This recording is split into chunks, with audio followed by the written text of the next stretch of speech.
against the Bearcats. But Virginia High was limited with their post players. They had nobody above 6'1". That's a little bit different story here tonight with this Lehigh team. So again, Gate City must improve in the interior. I agree with you, Joe. Lehigh's coming into this game 0-3. They've really not had a close game yet. Doesn't mean they're not capable of bringing one out tonight. Like we said, the first benefit game, Gate City's got a bullseye on their back. Everybody's going to give everything they've got to take down David, and they take down Goliath. They want to be David. But if we can come out and establish the tone and work the underneath the basket, we should be okay tonight. I just want to stress the should.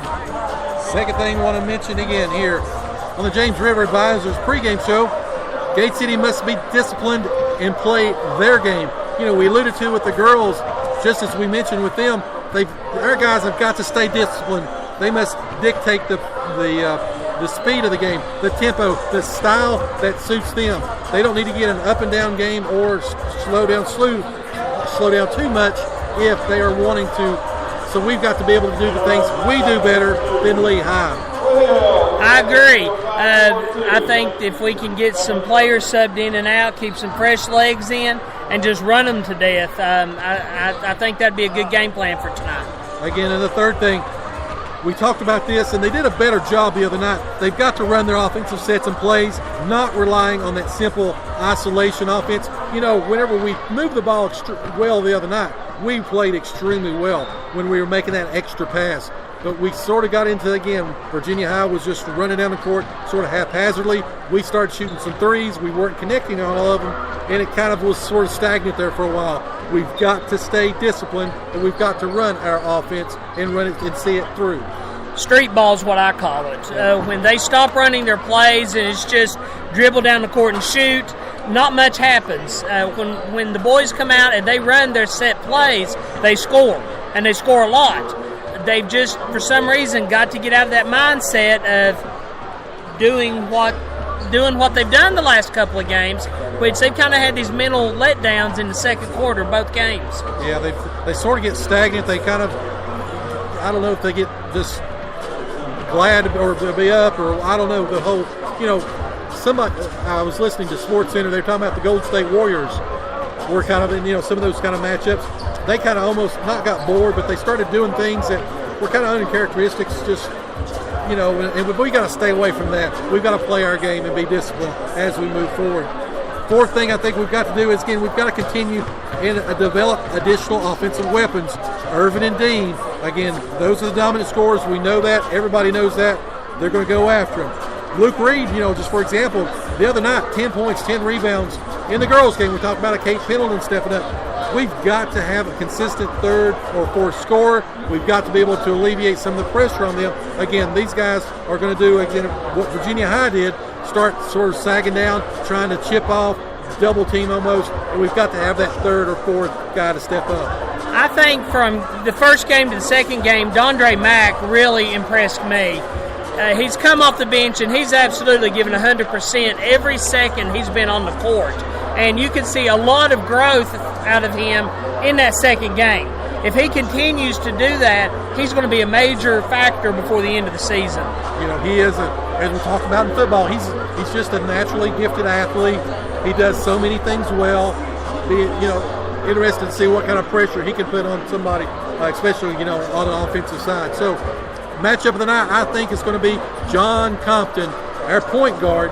He's going to be playing Bradley Garrett a lot. Garrett sets the tone for the Lehigh offense. Lehigh wants to slow down. They want to grind. They want to limit possessions. They don't want to let Gate City get out and get in their transition game, shoot those threes, and, you know, do the things that we do and score in bunches. They want to run it, take their time.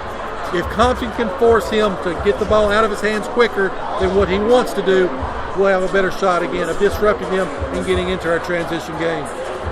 I agree, and I would like to see the boys come out tonight and run a little press and kind of pick up the tempo. They've not been able to do that successfully yet this year, but that might be something they need later on in the season. It wouldn't hurt to have that in your back pocket. So Chris Carr's key performer of the night is... Well, I'm going away from the big two just to be different. Luke Reed. We need, as you said, a third scorer, and he showed the potential for that up at Virginia High. I'd like to see him come back again tonight and improve on, would you say he had 10 points? 10-point, 10-rebound performance. Again, he gave him that lift inside because we did a great job, a concerted effort to do better in the paint. We got some boards, and again, it was a day-night reversal from what we saw against Eastside the first game. So I'm looking for him or, as I said earlier, Dondre, one of those two to really step up tonight. So we got about 3.5 minutes here. We'll take a quick break. We'll come back, get you ready for, again, Gate City Lehigh Boys Edition again, as Gate City goes for the sweep. You're listening to the home of Blue Devil Sports. This is Gate City Sports Radio. This is Coach Scott Vermillion, head coach of the defending state champion Gate City Boys basketball team. And you're listening to the home of the Blue Devil Sports. This is Gate City Sports Radio.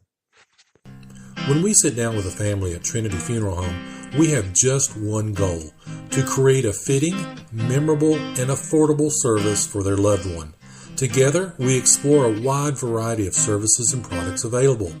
Our staff has years of experience caring for families from all walks of life. Each family comes to us because they know we are the trusted leaders in our profession.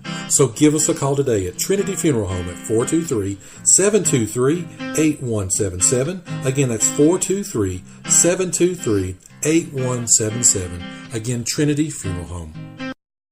You are listening to the home of Blue Devil Sports. This is Gate City Sports Radio. Christina Kilgore-Wiggs of A-Team Real Estate Professionals has a simple philosophy.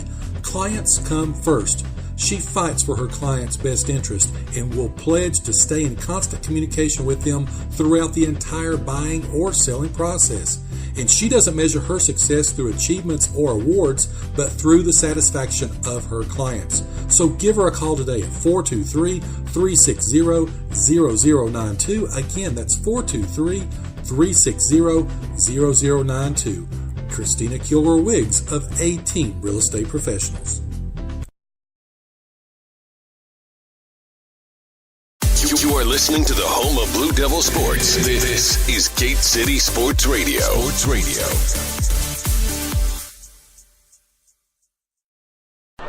And we're back here. About 1.5 minutes left of the pregame. Again, Gate City Lehigh about to tip off here. Gate City, of course, has owned the night. Girls started off the night taking care of business as well as the boys, JB. Then as we just covered for you, again, the girls with a 62-30 victory over Lehigh. Gate City goes for the sweep tonight again here at Gate City High School. About less than a minute. Rob, what's your initial thoughts? And again, the starting lineups as we get ready for this Gate City Lehigh matchup. You know, tonight's going to be good. I was asking you just off. They look like Lehigh's team looks like they're going to be a physical team out there. And I was talking to Coach, and he says that's one thing that they rely on is their physicality. So we'll see if our ball pressure and movement and different things that we are able to do well can kind of even that out. So we're about 21 seconds away from tonight's. Coach Brian Coomer, which is the head coach of Lehigh, played at Emory Henry when Joe Carter was there. The Joe Carter? The Joe Carter, preseason All-American in 1996. Brian Coomer was on that team, so of course talked to Brian a little bit before. He was a head football coach at Lehigh. He was also at Thomas Walker. He's come back to Lehigh now, and he's got the boys basketball program. That's just some food for thought. No. I remember also Joe Carter was one of the youngest coaches, if not the youngest coach, in the United States at one time. So, 1997. We'll go over the starting lineup real quick for Lehigh. Starting for Lehigh, number 1, Jackson Collier. Number 2, Braxton Bundy. Number 5, Jacob Stewart. Number 10, Dylan Fannin, which is the brother of the young Fannin lady that played earlier. and also number 23, Jacob Whitaker. And now as the lights go down, the cell phone cameras come up with their lights on. The starting lineup for your defending state champions is about to be introduced here at Gate City tonight.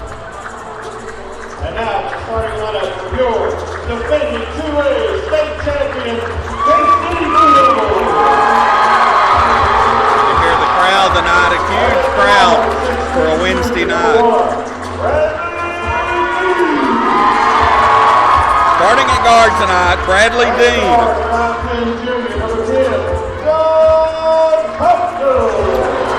Also starting at guard tonight, number 10, John Compton.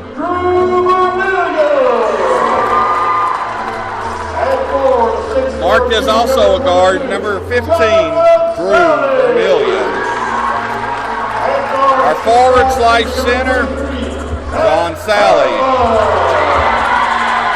And Mr. Zach Irvin, the head coach of the Gate City Blue Devils, your defending state champions, Scotty Vermillion. So, Joe, we're ready to tip it off once we get the lights back up. Yeah, again, I think Compton out front, I think he's kind of an X factor tonight, being able to keep the Generals from getting in that half-court game. Again, Gate City probably wants to get out and run on these guys. They've got the speed, they've got the ability. We'll see who dictates the pace of play here early again this morning. As we tip it up, we're playing ball. Lehigh gets the first tip of the evening. Lehigh brings the ball across court. Bundy with the ball. He's guarded out front by Irvin. Lehigh looking to shoot three-pointer, and they do. Basket, Lehigh. That's Dylan Fannin. Again, that's the Fannin young lady who played so well in the first half, or in the first game. That's his sister who played. As we have a steal by Bundy. Bundy's going to go coast to coast, and there's going to be a foul. Hard foul right there. That time on Gate City. First foul on John Compton. First team foul. Lehigh comes out with a 3-0 lead, 7:25 left in the first quarter. And Bundy stole that ball from Dean pretty easy. Dean was looking up, and Bundy just swapped it away as he misses the first free throw. This Lehigh, we're actually on the Lehigh side, and they're ready to erupt when Lehigh gets a little bit of a lead if they do tonight. Lehigh can't miss those opportunities. No, they can't. 0 for 2 from the free throw line. Vermillion in there, misses. Quick pass, and it's going to go out of bounds. That was a good pass by Vermillion. Just went off the hands of Zach Irvin. A little bit hyped up again. Yes. This is their actual first game at home for the Blue Devils, and of course it is a conference game. So again, Gate City's come down a little bit pumped up. Again, 7 minutes left here in the first quarter. 3-0 Lehigh. Long three-pointer in and out, Lehigh. Vermillion with the rebound. He's going to bring it on down himself. He gets it over to Irvin. Irvin looking to drive. Gets the ball. Three-pointer by the Blue Devils. No good. That was Compton with the miss. Here goes Lehigh. A lot of contact. No foul called as Gate City clears the rebound. Irvin has the ball. Trying to drive the baseline. He's going to bring it back out. Irvin running the point. And there's going to be an offensive foul away from the ball. I believe they're going to get that on Sally. First foul on Sally. Second team foul for Gate City. 6:27 left. Blue Devils haven't scored yet. They got that. He was a little bit of a moving screen right there. Chris, you have something for us? I was just double checking the foul count. As Lehigh is getting the ball inside, and there's going to be a travel. He just kept scooting in there, and when he picked the dribble up, he just kept scooting.